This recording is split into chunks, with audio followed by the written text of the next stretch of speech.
well, and it's something that could be life-threatening if I didn't get my mails on a timely basis.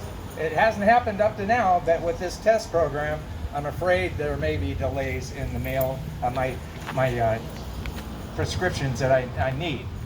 And also, as Dan mentioned, I get the correspondence from the VA for my medical conditions and all of that kind of stuff. And that's all critically important for my health care.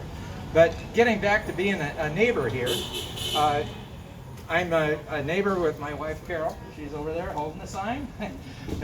Thank you very much, Carol, because we've lived in this neighborhood since 1976. We live just down the street on 49th.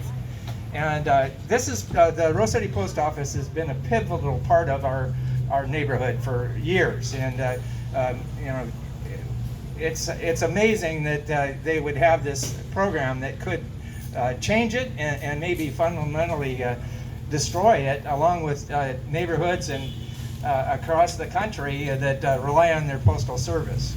The HEROES Act, actually, that was passed by Congress, the House, a few months ago, is still sitting on the senator's desk, Mitch McConnell, and it's got critical things such as $25 billion for the post office. Their answer from the Senate side, from Mitch McConnell, is $0. We have to contact our senators. We need to get that money into the pipeline. So that said, I want to conclude with just a comment.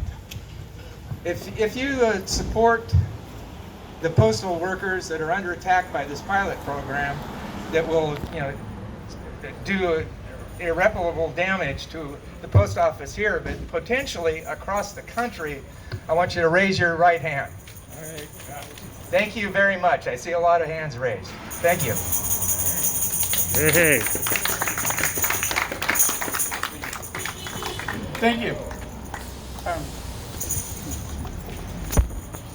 Congressman talked and shipping and using the Postal Service to meet the needs to get their goods and services out to their customers. And that's a vital and essential component as to what we do every day.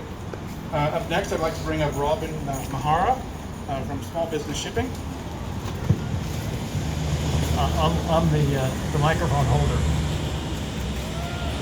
Hello, I'm a small business owner, born and raised in Southeast Portland. I buy and sell collectibles in addition to running an Airbnb, but since coronavirus and COVID, I've been forced to close the Airbnb. Just recently opened back up. But my my part-time business of buying and selling collectibles is now my full-time gig.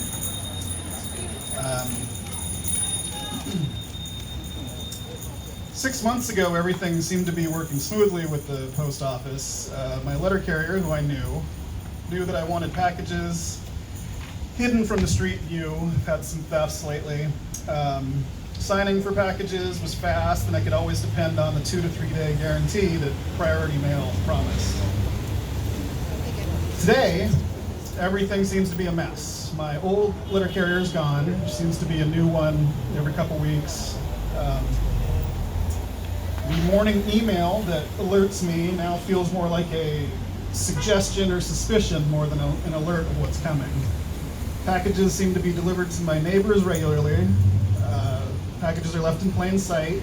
Some things seem to be more damaged than in the past.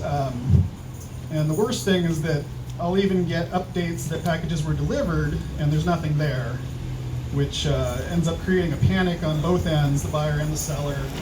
And nobody knows who's liable because they're no longer requiring signatures, which is just COVID related. These problems are not exclusive to Portland collectors. Everybody all over the country seems to be complaining. We've got our own threads on the internet about it and what to do about it. And sadly, the consensus solution seems to be moving to UPS or FedEx, which is both slower but also more expensive on average. So I'm not sure exactly what the answer is. I'm not very political, but I was asked to come here because I was casually telling my father and retired postal worker about my problems, and it just seems like these chaotic times, the last thing we need is the most trusted service of the government to fall apart deliberately. Thank you.